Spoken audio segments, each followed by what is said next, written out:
Warning.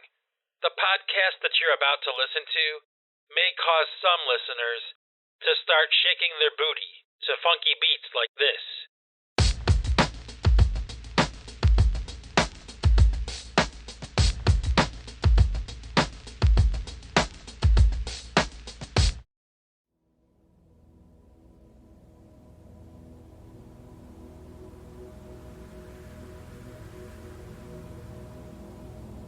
Well, hey there, happy innovators.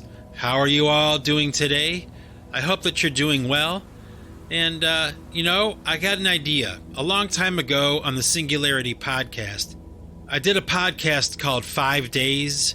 And basically the idea was that instead of doing one long podcast in like one day, what I would do is just talk throughout the course of a week. Like every day I would record just a little bit of talking. And then the next day I would record a little bit more and so on until I got 5 days worth of talking, and I'd release that as a podcast. So I thought, well, I'm getting to the 125 podcast mark, I'm there, I got there. So let's celebrate a little bit by having a little bit of a throwback to the 5 days idea. Okay. So this podcast will be another 5 days. So in the spirit of this thing, today is Monday, July 31st, 2023. I want to talk to you about this thing I had mentioned in a couple podcasts earlier called cymatics, spelled Cymatics. And, what I'm going to do is, part of the tradition here at the Singularity Podcast, I'm going to grab my handy-dandy new Oxford American Dictionary, and we're going to check out word cymatics. We're going to try to see if we can get a definition here for cymatics. Okay, let's see. You know what? Oh my gosh, it's a first for the Singularity Podcast here. I looked for a word in my new Oxford American Dictionary, and you know what? There isn't the word and there isn't a definition. The book apparently is older than the word. That is pretty crazy. So, okay, I'm going to close that up, put that aside, and I'll give you the best explanation for cymatics that I can with my limited memory here. But cymatics is basically, from what I understand, this idea that sound waves, or how sound waves have an effect on water molecules, okay? And while that may not sound like anything spectacular, okay, it actually is pretty spectacular, because what scientists are discovering through exploring this idea of pumping sound waves into water, okay, the music, depending on what notes are being played or at what tempo, and maybe like a symphony is playing or whatever kind of music or sound it is, it has an effect on the water molecules, and it actually makes them change shape. Now, to me, that is absolutely incredible. When I first saw this, because, they have electron microscopes or whatever, looking at these water molecules as they're being hit by different tones. And you can see that these water molecules are changing into these absolutely gorgeous kaleidoscope formations, or like a snowflake. It's symmetrical, and it's unique, and it's beautiful, and it's really kind of like geometrically complex. Well, this idea of cymatics is taking that way past that, okay? And the idea is, or the thinking is that the human body is made up of, what do they say, 90% water. Our bodies are made up of 90% or 85% or something like water. So let's think about this here, okay? If it's true that music has an effect on water and has the ability to change the molecules of water, what kind of effect is music having on our bodies? Isn't that strange? Like, who would have ever thought that there would be some kind of connection like that? I mean, it is absolutely stunning. If you just type in the word, it's spelled Cymatics, somatics. Type it into like Google or YouTube or anything, and you'll be able to see the footage that these guys are getting from, hitting these water molecules with sounds. And it's like, it does kind of like tie into that whole mud flood Antiquitech idea that I've spoken about before in podcasts. And that's interesting too. This idea that there's this connection between like those old cathedrals, right, with the antennas that are the spires, the antennas that are going up into the sky. And for one reason or another, they can't quite figure out why, but underneath all these cathedrals, there's like a flowing stream of water. So there's water somehow connected to these structures, and they don't really know how or why that's connected. They have guesses, right? But they also are kind of saying that, with these cathedrals that we see, they have that big rose window in the front, the circle, and it looks like a really ornate kind of like leaded glass pattern. Well, that leaded stained glass pattern looks a lot like these images that the somatics are popping up.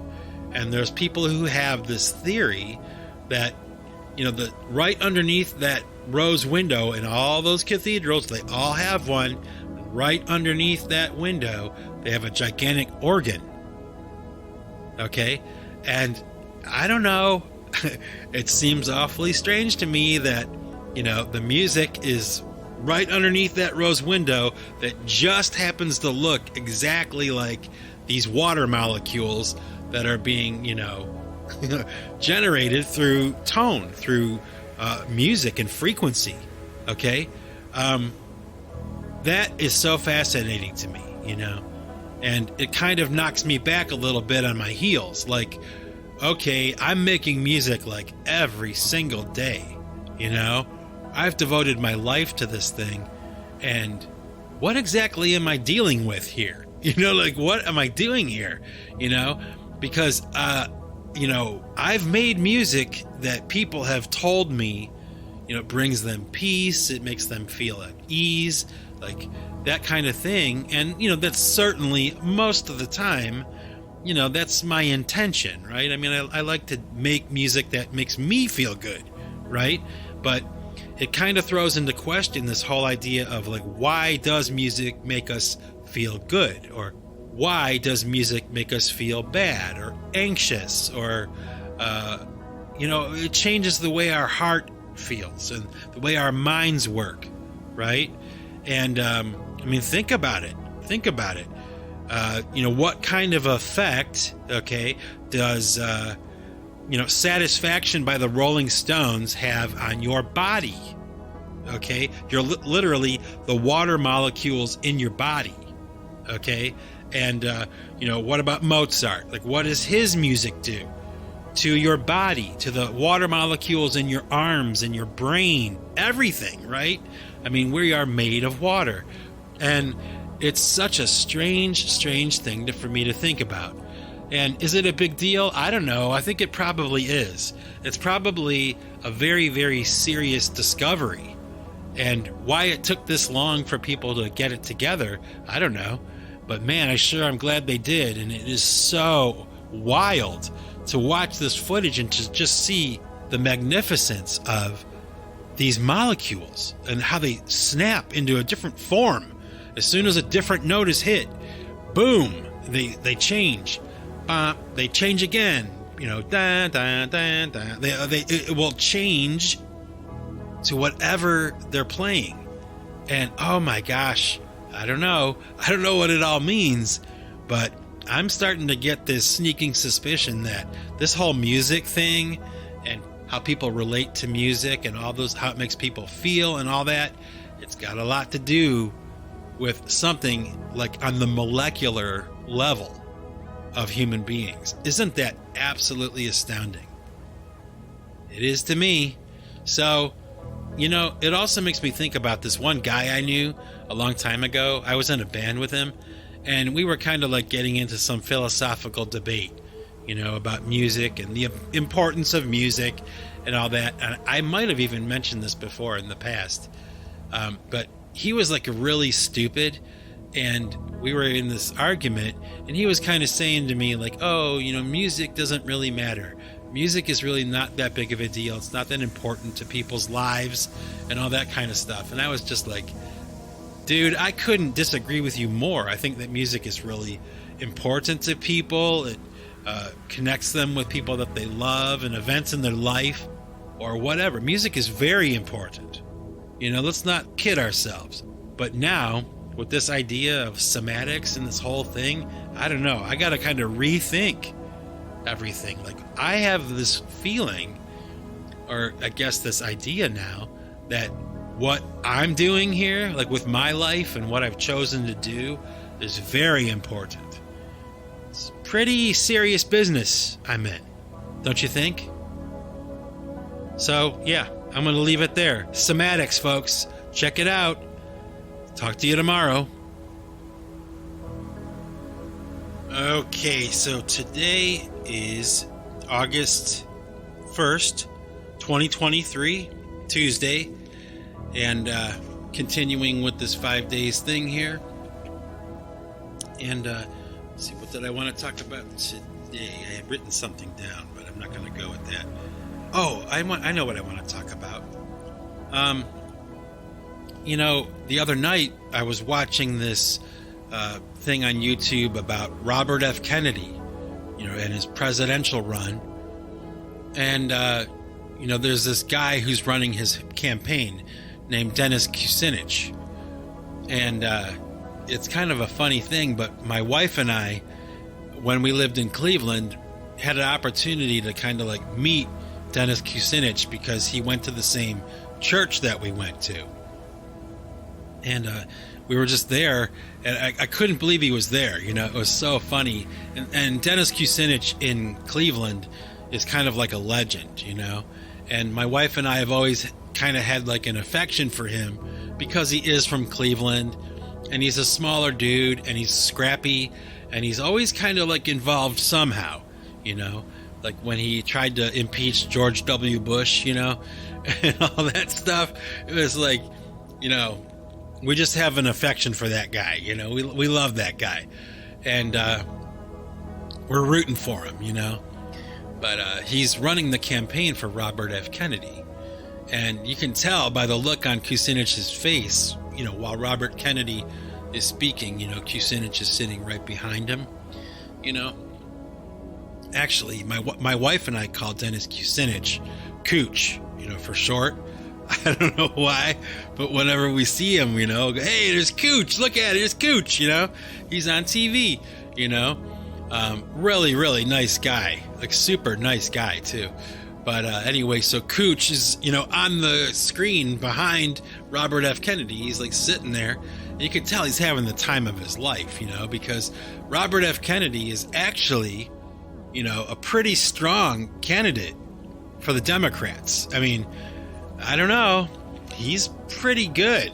And we watched his speech, and we watched the whole thing. And we listened to everything he had to say.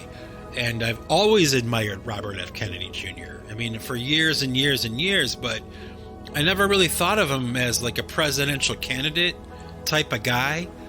But, man, he got up to that microphone. He got up to that podium. And he started speaking some truth, and, I kind of had this thought after he was finished speaking. I just kind of said it to myself at first, but maybe right now, the state of American politics being the way that it is, maybe Robert F. Kennedy Jr., knowing as much as he knows about vaccinations and going up against the pharmaceutical companies and all that stuff for like years and years and decades of, fighting, for the rights of people that are victims of these pharmaceutical companies and stuff like that. Maybe,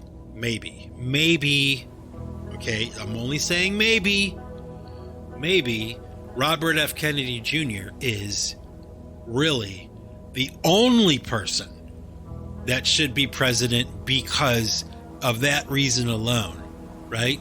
We went through COVID. We went through all that stuff. You know, some people say that it's done. Some people just refuse to let it go. It's still going, you know, in some ways. And maybe in the next 4 years, you know, we may need somebody who really knows how to take those guys on. You know, maybe. I thought about that. I mean, I can't think of any reasons why I wouldn't want Robert F. Kennedy Jr. to be president. I can't, especially after hearing him speak. Now, having said that, and, you know, really having no, you know, political know-how whatsoever and a very limited understanding of American politics, I mean, I will readily admit that, okay? But, you know, I think Trump is going to win, okay? I'll just say it. I think that Donald Trump is going to be president again, and I don't think anybody stands a chance against him personally. And, you know, while we're at it, I'll just say this. I personally feel that Donald Trump did win the last election. I do think he did win it, and I think that it was stolen. And people go, oh, you don't say that. That's not true. That didn't happen. And it's like, okay, whatever you say. All right. But I kind of look at it like this. You know, Trump, yeah, you know, he got the election stolen. But do you guys remember back in 2000, and I'm not talking about the young kids here. I'm talking about the older people that voted back in the year 2000. Okay. If you weren't born, you know, before 2000, then don't listen to this, okay? Because you're not going to like it. But the election in the year 2000, George W. Bush versus Al Gore, it was blatantly clear to me and blatantly obvious to me that that election was stolen. And people go, oh, that's not true. That's not true. Oh, bullshit. You guys remember the hanging chads? It was a shit show.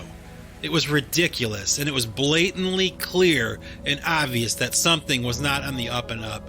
And Al Gore conceded. He lost, you know. I guess he lost. And I'll never forget that. You know, he won that election. And history is going to remember it one way, and the rest of the people are going to remember it another. You know, and that was wrong, too. You know, when they stole the election from Al Gore, that was wrong too. So it was comeuppance, you know? That's how I see it. Like, what's good for the goose is good for the gander, and nobody likes to have their election stolen, you know? But to sit there, to me anyway, to say to me that you don't think that Donald Trump won the 2020 election, come on. You got to be kidding. It was so obvious, and I think maybe that was kind of the point, right? That it was obvious. Like, yeah, we're going to take it. And, you know, maybe they felt that he stole the election from Hillary and, you know, all that stuff. I don't know about all that. I don't know. And I don't know about this one either. But I do get a strong feeling that, yeah, Donald Trump won and they were like rubbing his face in it. But I do think that Donald Trump is going to win. And I don't think it's going to be close unless there's some unforeseen candidate coming down the pike that we don't know about yet. Like, let's say, Michelle Obama, you know, like if she ran, or if like Hillary ran again, you know, maybe, I don't know, but I don't think so. I think it's going to be Trump. And the reason I'm bringing it up is because I think what would be kind of cool. Now, this is just like a, you know, Mike Bostwick, very stupid, unrealistic, dreamer idea, okay? But what if Trump won the election and Robert F. Kennedy Jr. was his vice president? Wow! Wouldn't that be the coolest thing that ever happened in the past, like, 30 years? Wouldn't it be? Think about that. Like, Donald Trump wins the presidency and everybody, like, you know, loves him or hates him, but then he picks a Democrat to be his VP. You know? Think about that. That would be such a bold gesture to America and both sides of the aisle, you know? Like, there is this faction of people in America that are in the middle. You know, we just want the best candidate. We want things to go right for a change. That's all we want, right? And you can think what you want about Joe Biden and whatever. I don't really care. I don't want to talk about that. You know, I'm not into that. But I'll tell you what, okay? There was this one episode, okay? This is kind of a little bit off base maybe, but there was this one episode of that show called The West Wing. And the episode was called The Supremes. That was the name of the episode. So if you want to check it out, you can. But the basic premise of this one episode was that there was a Supreme Court justice who had died, okay? And it was a Republican. And there was another Supreme Court justice that was a Democrat that was older and was ready to retire. So rather than picking like some mediocre, you know, in the middle of the road, you know, not Republican, not Democrat, somebody who would speak to both sides, right? The president in this episode had the idea, or at least his staff had the idea, to have the Democrats pick a Democratic justice that they would pick, and have the Republicans pick a Republican justice that they would pick, like their wish list, the best of the best, you know, and both would be appointed to the Supreme Court. And, you know, the idea was, oh, you can't do that. You know, you can't let that Democrat be the Supreme Court justice. He's our biggest enemy. And, oh, don't let the Republican, you know, be the Supreme Court. Oh, no way. We're not doing it. But in the end, at the end of the episode, you know, the idea was that the Democrats nominated the first female Supreme Court justice, and the Republicans picked a guy that, you know, that the Democrats hated. And I think from that episode of television in America, you know, it's just a TV show, that idea that sometimes, or maybe even like all the time, that's how it should be. You know, with something like the Supreme Court, if a Supreme Court justice dies or retires, they have a counterpart that's on the other side of the aisle. Like if a Democrat Supreme Court justice dies or retires, then the Republican Supreme Court justice retires as well. And they both get replaced by a Democrat and a Republican. Now think about that. It's a cool idea. And, you know, it may be pie in the sky and totally unrealistic. I get it. Okay. But I kind of have the spirit of that thinking in this idea that maybe, you know, maybe Trump is like wild enough and weird enough and, you know, really kind of like independent enough to ask a Democrat to be his VP. Wouldn't that be phenomenal? Right now in America, right now, if Donald Trump was not only elected to a third term, okay, but he had the foresight and the wisdom to unite America in such a way, you know, where he and Robert F. Kennedy Jr., who are, you know, friends for many, many years, they admire each other and they've helped each other out over the years, you know, so it's not like they're enemies or something, you know, have them on the ticket together, you know? Wouldn't that just be crazy? I don't even know if it's possible. I don't, but it's an interesting thought, isn't it? I think it is. I would love it. I would be so exhilarated to see a presidential candidate go that far out on a limb, you know, and be that different from any other president. But, you know, honestly and truly in the past, you know, that's kind of the way that it used to be. I don't know if people realize this, but a long time ago, if we had a Republican president, we had another party as the VP. That's the way that it used to go. So, you know, it's kind of a hearkening back to the way things used to be.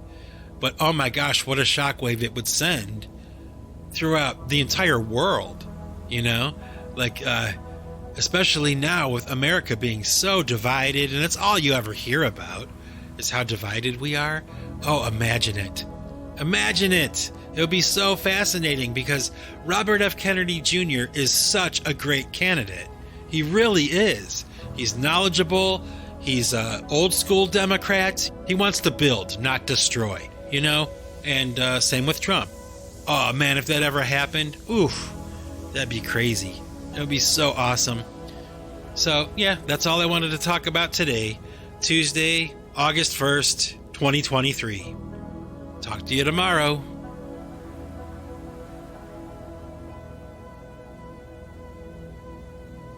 Okay, happy innovators. Today is Wednesday, August 2nd, 2023.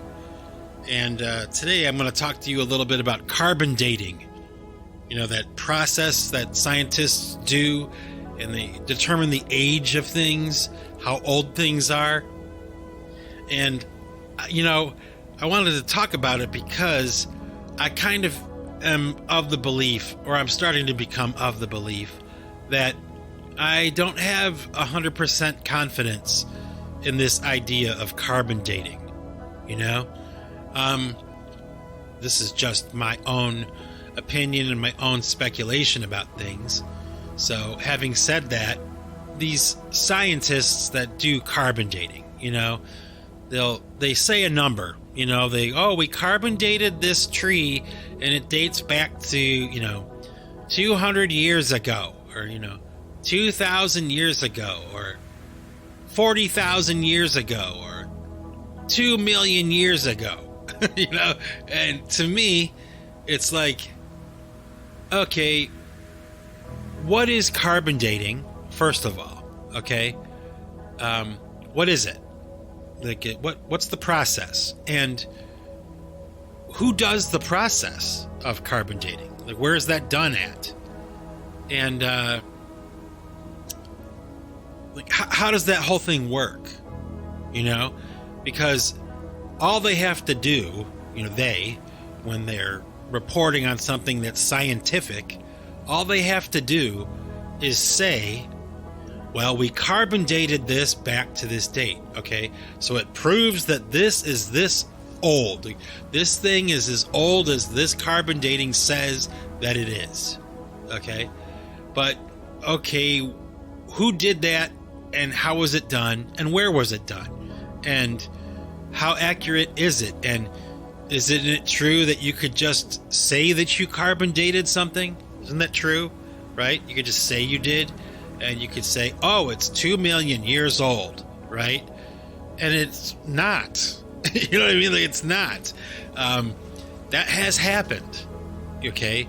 With this process. Now, it might be because there's like a flaw or something. I don't know.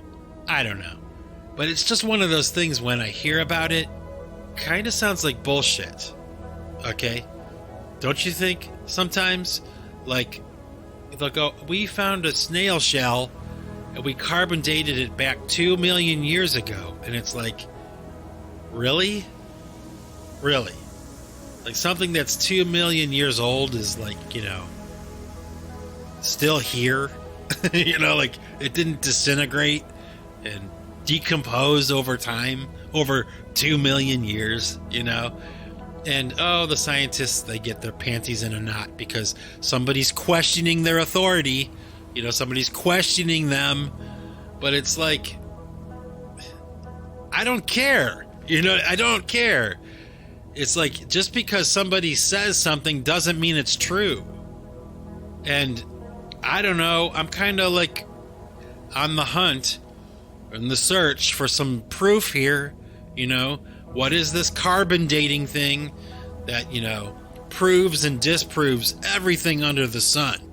You know, for example, you know, they have this cloth that they believe to be the burial cloth of Jesus.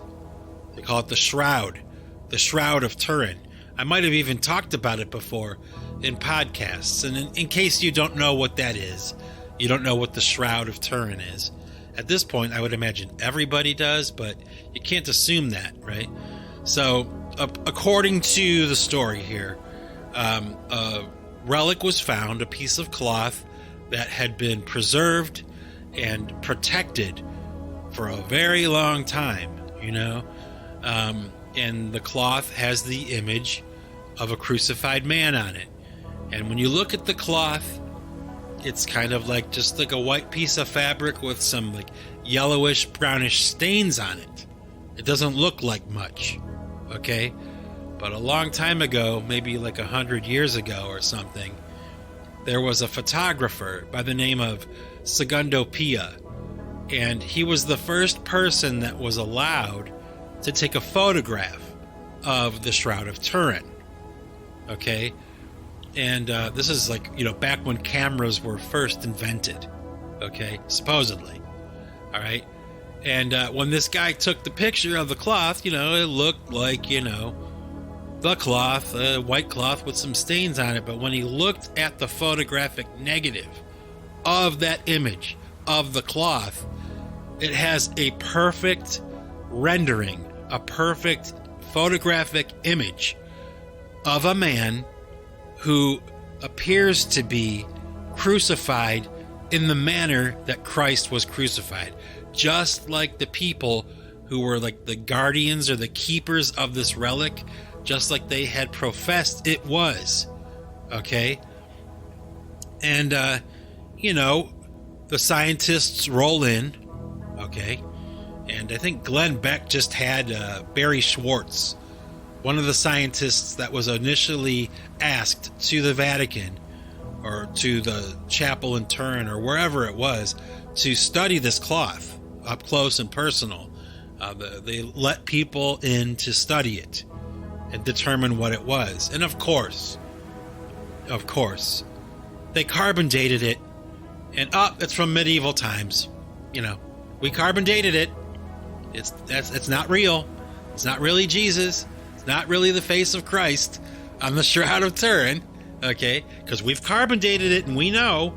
Okay, we're not biased or anything. You know what I mean?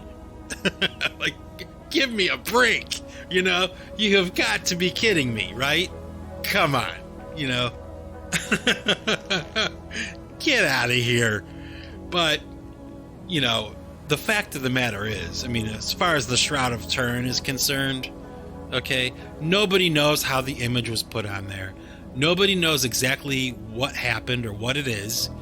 All they know is that, you know, according to science, it's from the medieval times, and this image is a photographic image of Christ at the moment of resurrection. Okay, like that would be one of the theories on how this image was imparted onto this fabric. Okay, like a burst of radiation or a burst of light so bright it burned that image into the cloth. Okay, scorched the cloth. Okay, and people have been arguing over this relic for so long. It's the most studied artifact in human history, you know, and all the scientists all say, oh, it's, you know, it's fake. It's a painting or whatever. It's not a painting. Actually, what's weird about that is that guy Barry Schwartz that was on Glenn Beck, that scientist I just mentioned. I actually talked to him on the phone once about the Shroud of Turin. I talked to him for maybe like 2 or 3 hours on the phone, and I got to ask him all the questions that I wanted to ask, and he answered them for me. And it was so cool. And that's a separate story, you know, but I did get a chance to actually talk to him one-on-one. And I personally believe it's like, you know, come on, look at the image that we're looking at. You know, it's not fake. Whatever that is, it's not fake. And it's not painted. You know, it's nobody knows how it got there. Nobody can really know for sure how that image is on that cloth. But consider that image existed for thousands of years before the camera did. And it wasn't until, you know, 100 years ago or something, when somebody was actually able to photograph it, that we're able to see that face the way that we see it. When that's flipped into a negative, okay? absolutely outrageous and astounding to see, to me. So I question this idea of carbon dating. Like what is this carbon dating? What is it? Where is it done? Who does it? And like, how do we know that the results are accurate and trustworthy? I don't know. Maybe if you're listening to this and you know the answer to that question, feel free to let me know. I'll listen to you. I will hear you out. Let me know. Otherwise, I don't know. What is this carbon dating thing? I don't know. That's all I wanted to say today. Take it easy. Talk to you tomorrow. Okay, happy innovators. Today is Thursday, August 3rd, 2023. And today I wanted to talk to you about this story about my dad. And just a short little story. I'm not sure if I've ever talked about this before on my podcasts, but I'm thinking about my dad a lot today in particular, and this idea came up. So a long time ago when I was really young and I was trying to get my first drum set together, I knew this guy named Scott, and he had a really crappy drum set, but he had a hi-hat stand. A hi-hat on a drum set are these two cymbals that are like on top of each other, and they have a pedal and a clutch attached to it. So when you step on the pedal, the cymbals close together and they make a sound. And on a standard drum set, there's three elements to a drum set that really kind of make the drum set.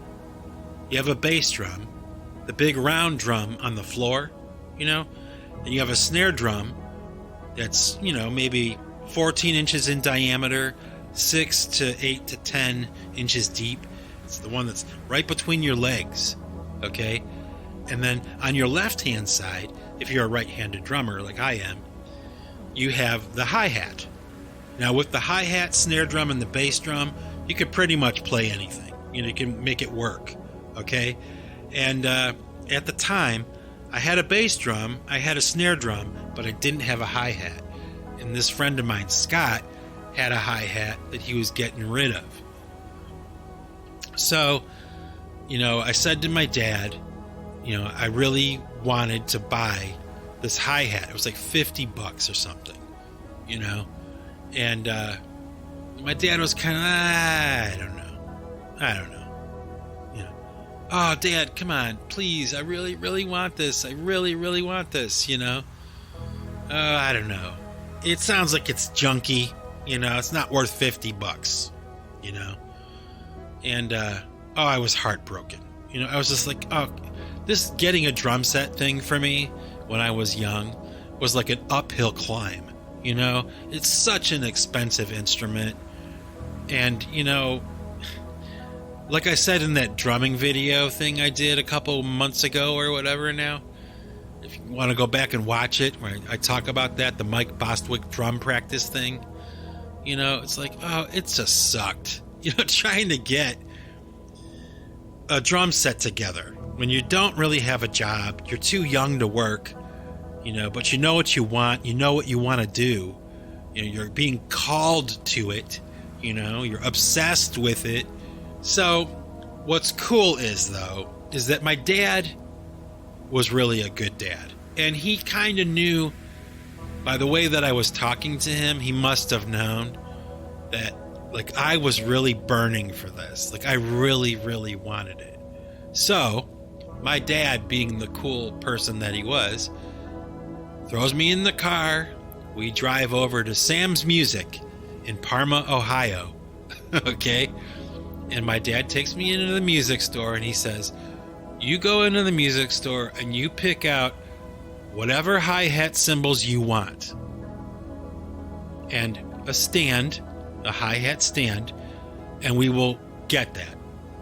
At the time, I was just like beaming. I was so grateful because it made me really realize how much my dad loved me, yeah, he was buying me something, but it wasn't really about the money.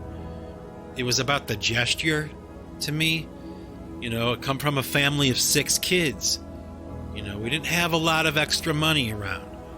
But he knew that I wasn't playing around. That this was a passion for me, you know? And, I just, you know, I loved him for that. I loved him for that. And, you know, I still have in my studio, I'm looking at it right now, okay? That set of hi-hat cymbals that my dad bought me like 30 or 40 years ago, okay? I had them mounted and framed in a glass case on my wall in my studio because I don't, use them anymore. They're decommissioned, They're way old, and I actually ripped one of them a long time ago, so I retired them. I bought new hi-hat cymbals, but I put those away in this little case in my studio, a glass case, and I had my parents sign them for me, And at the time, my parents thought it was kind of funny that they were signing my cymbals, but my dad was kind of like looking at me like, I think he felt the same way I did the day that we bought them.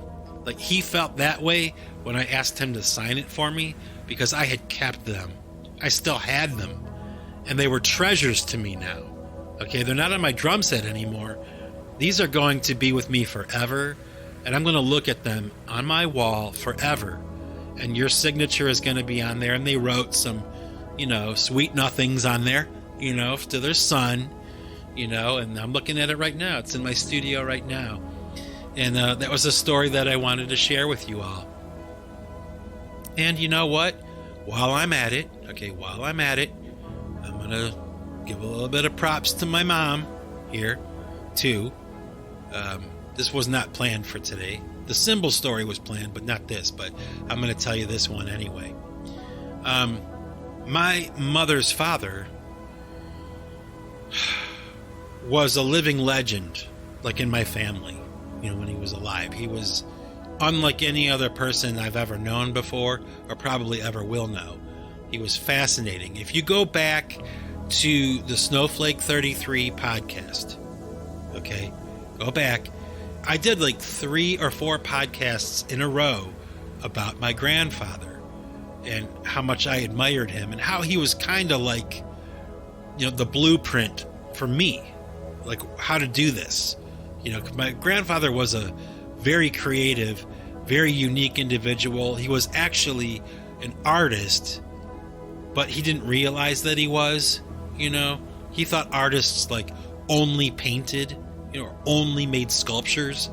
He didn't realize that he was living a life of an artist. His whole house was stuff that he had touched and made, and everything was unique and weird and interesting to look at. And, I think I told the story of how he took his television set and he gutted it and he turned it into a bookshelf, and oh, isn't that funny? Grandpa turned his TV into a bookshelf, right? But it's actually like a pretty interesting piece of modern art, And he didn't see it that way, but that's what he was. Well, anyway, my grandfather wore this ring on his... It was an engagement ring from my grandmother before they got married, and she had his initials on it and had 3 diamonds in it. 3 really small diamonds, but it's gold. And it was a nice ring, And ever since I could remember, my grandfather had this ring on his hand. It was just, he had these massive hands. He was a lineman for the Ohio Bell Telephone Company. So, his hands were like leather, and he was strong, a strong dude. And ever since I was little, he'd had this ring on those hands. I would see it. So my grandfather eventually came down with Alzheimer's disease. My mother was made the executor of his will, and she was handling his estate, and we had to sell his house and clean it out, get it ready to sell and all that. And my grandfather went to a nursing home against his wishes, but, there was no choice. He was very ill. And my mother took on the burden of handling his estate. And, truth be told, she was kind of like, on her own. Like, her sisters were not very helpful to her at all. And I was like right at that age, where I was home, I was old enough and strong enough to help her. So a lot of the time it wound up being just like me and my mom, or me, my mom, and my little brother at my grandpa's house, cleaning it out, doing what needed to be done. My dad wouldn't be home from work yet. I would have gotten home from school. We got in the car and we went and we dealt with things, and then we would come home, right? So I spent all this time with my mom, just me and my mom, sometimes my little brother, cleaning stuff out. I would hear her on the phone with her sisters, and it was awful, just awful, because there was a lot of money involved, and people get so damn weird when it comes to money. Money makes people do weird things, okay? But that's another story. But anyway, what happened was my mother wound up, as the executor of my grandfather's estate. She didn't take any money or any payment or anything. But she did take one thing. And what she took was that engagement ring that my grandfather wore on his right hand. So many, many years later, after my grandfather had been dead for many years, my wife and I went back to Cleveland to visit my mom. I think it was around the time my sister was really sick. So we came home for Christmas, and, I got the chance to spend some time with my family and my mom and dad, like alone, and we were talking, and I said to my mom, remember that ring that Grandpa used to wear on his hand? His hands were so big. And she's kind of looked at me and tilted her head, and she just got up and she walked out of the room. And a couple minutes later, she walks back into the room and she hands me this jewelry box, this little ring box. I open it, and of course, it's the ring from Grandpa, Oh my gosh, Mom, look, it's the ring, Yeah, that's cool. You still have it, And she's like, put it on your hand. And I'm like, okay. She's like, does it fit? And I'm like, yeah, actually it does fit. She's like, keep it. You know what I mean? Like, what? You want me to keep it? Mom, this is Grandpa's ring. Like, you're his daughter. Like, no, I can't take this. Oh, no. Just take it. Oh my gosh. Like, thank you. So from that day forward, I've had this ring on my finger. It's on my hand. You probably could see it in some of my videos even, Although when I drum, I like to take rings off because they pinch the skin on my fingers. You have to take rings off. At least I do when I'm drumming. But I wear this ring on my finger every day, right? So all these years later, all these years passed. That was like 2014 or 2016 or something like that. My mother passes away, right? A few months ago.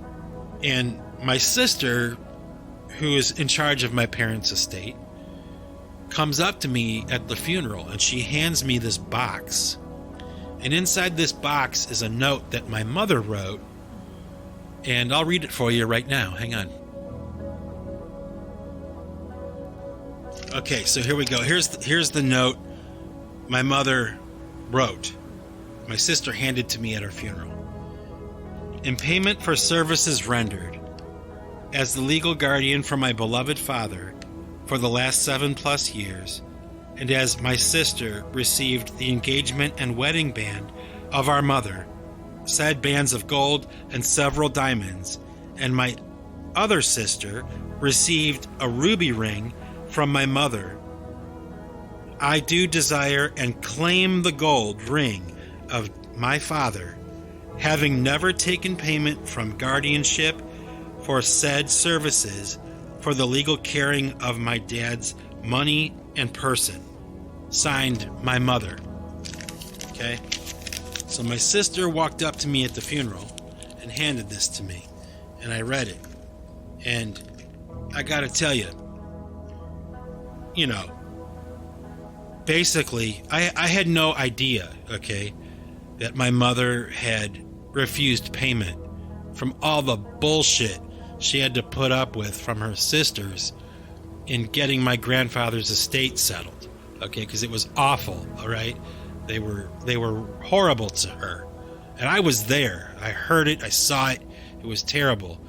My mother didn't take any payment, okay, except for this ring. It's on my finger, okay? So basically, all my mother ever inherited from her father, she gave it to me. Now, I don't know if that was because I spent so much time with her there. I don't know. I don't know why she decided to give it to me.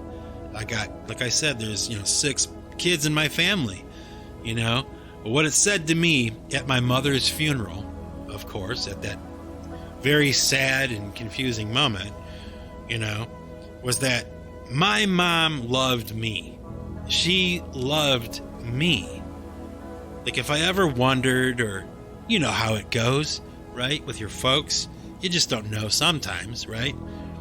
Oh my gosh, it was like she was speaking to me from beyond the grave, She gave me, the only thing that she ever inherited from her father. The only payment she took for all that bullshit she had to go through. I don't know. It's worth mentioning, right? Love you, Mom. Love you, Dad. Wherever you guys are right now. I do. That's all I wanted to say today. Take it easy, y'all. Talk to you tomorrow.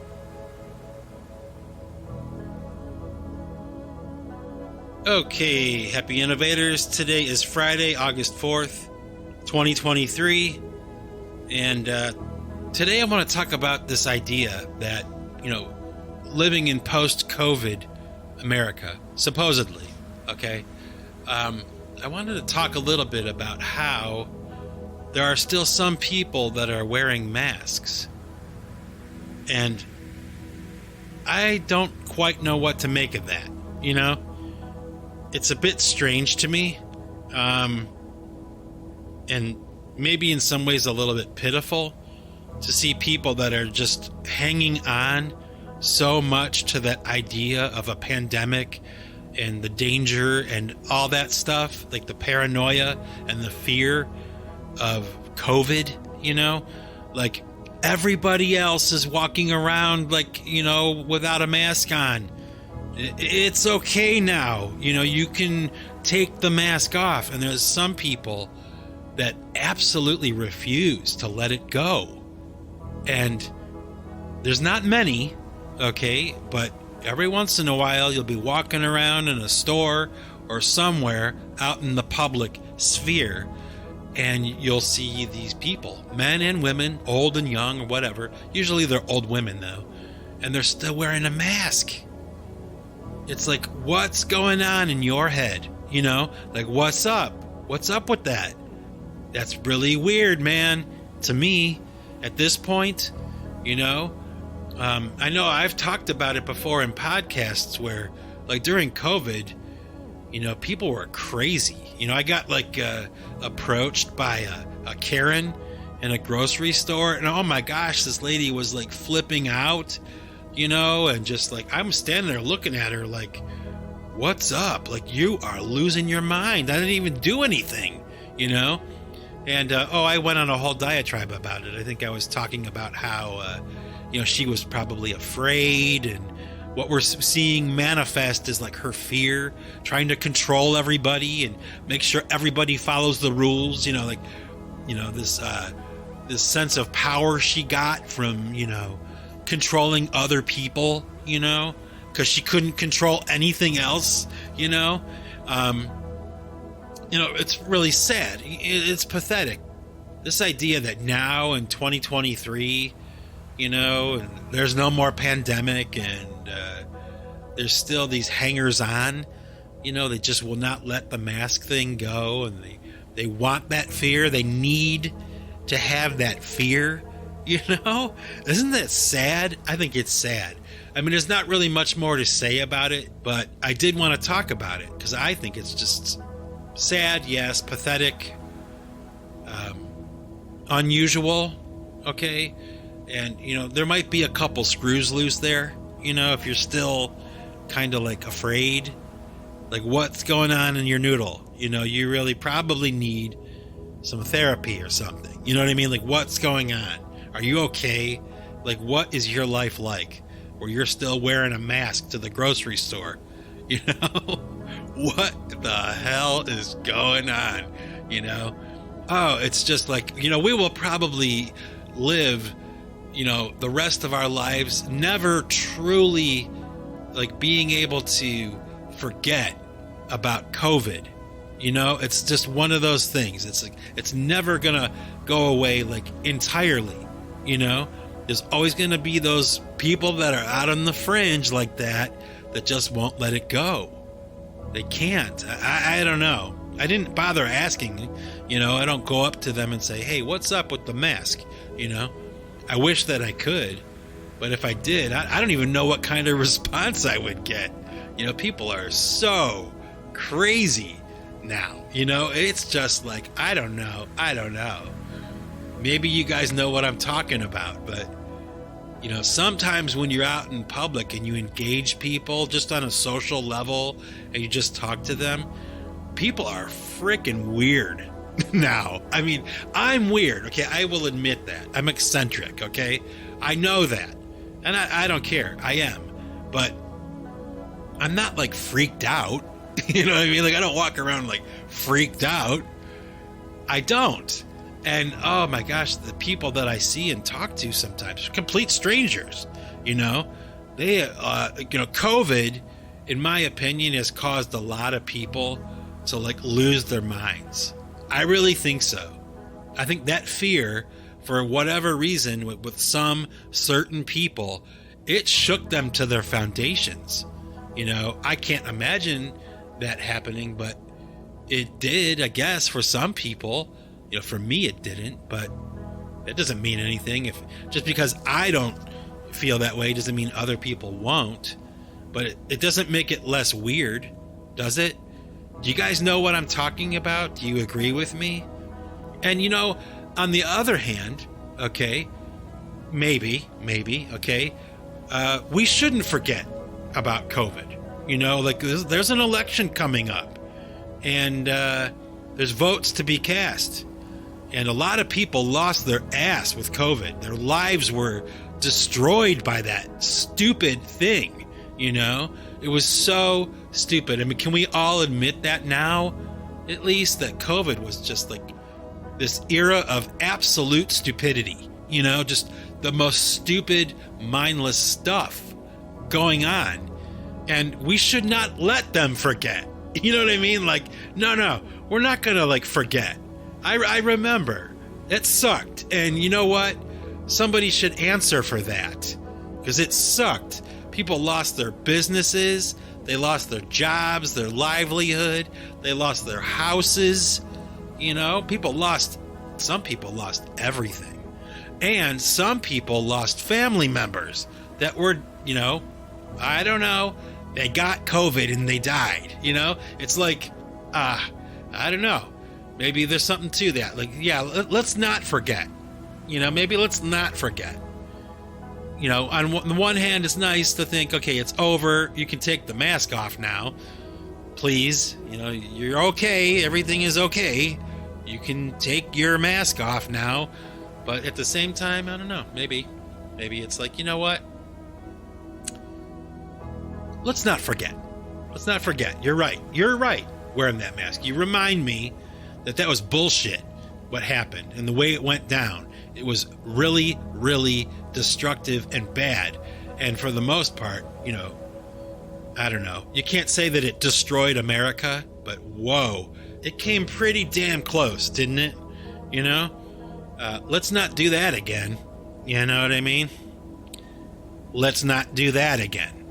You know what I mean? Let's not do that again. I'm sure you know what I mean. And so, my happy innovators, that's it for this episode of the Singularity Podcast. Another 5 days. And you know what? Maybe I'll do this again next time. So, peace out, everybody. Take care of yourselves. Be happy. Have fun. And remember, folks, my happy innovators, if If you want to keep what you've got to give it away. Take it easy, everybody.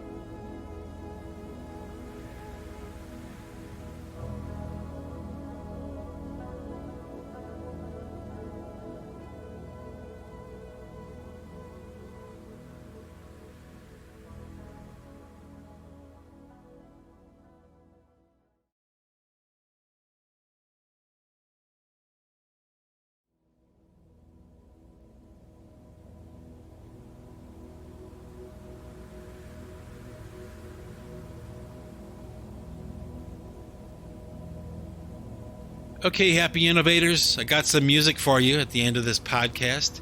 And today what I'm going to do is I'm going to share with you a version of the song Monachine by PC3. Now, I know, like either the last episode or the episode before that, I shared with you the PC3 version of Monachine.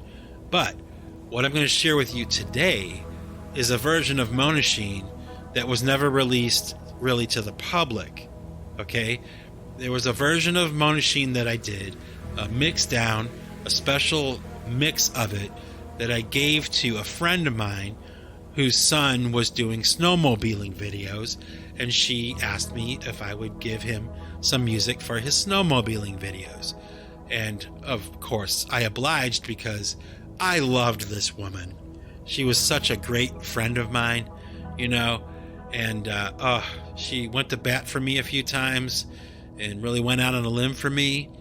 And I was grateful, and I'm glad to let her son have a piece of music, like privately, just for him. You can use this. You're the only person who's got this mix of this song. This is for you and your mother. And unfortunately, that friend of mine passed away from COVID. Yeah, she did. She died, and still can't believe she's not around, because in case I didn't mention it before, I really loved this woman. She was great to me. She was a good friend. And all of a sudden she was gone, just out of the blue, gone. And I love her husband too, her whole family. So there you go. And this is the private mix for my good friend Sue's son and his snowmobiling videos. Check it out. Take it easy, everybody.